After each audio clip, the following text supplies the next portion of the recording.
What is going on, guys? Welcome back. Commentary for you. Corey asked me why I was so down on NASCAR Heat 4. And, I've went to the developer 704. Unfortunately, a lot of people I deal with are no longer there. But there's some real issues that I have in this game that really makes it difficult for me to play. And honestly, makes it difficult to be an esport. I think if you've seen any of their esports, you understand that. And I want to go through a little bit here and just talk to you about consistency. We don't need to go in detail in terms of setups and aero and, how cars handle apexes. But I think if you watch this video, you'll have a really good understanding of what's wrong with this game. So first of all, this car is just dirt tracking in and of itself off the exits. So for some reason in this game, the tire wear on the right rear is just magnified, and I don't know why, but obviously sliding like that, I'm heating the right rear tire up a lot. And when we take a look at this first image, I want you to understand, I am in dirty air right now. I'm not fully getting all the downforce on the left front. It's going to the right front. This car should be pushing up, and with the right rear hot, I should be pushing anyway. Instead, you can literally just drift. That's why I think this game is better suited, this engine is better suited for dirt track, because you can just drift off the turn. Now, I'm going to inverse this.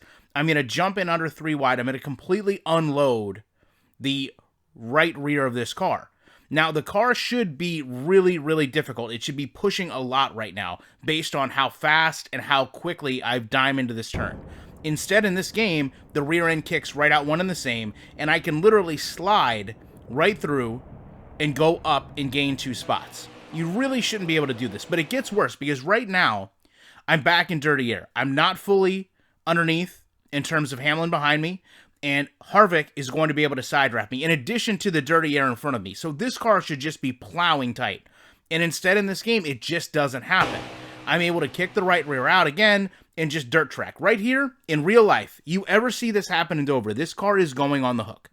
Not only am I loose, not only do I have dirty air in front, not only do I have side draft, Hamlin is changing the air on my spoiler, and this car is going to go around. And instead, this game just allows you to do things that are not realistic.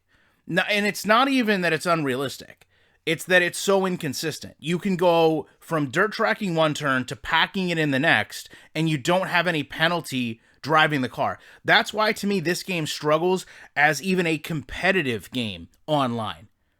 That's why when you load up their esports, there's wrecks constantly. Because the game is just very unforgiving in moments, especially on cold tires, yet it's the most forgiving game in the world at other times.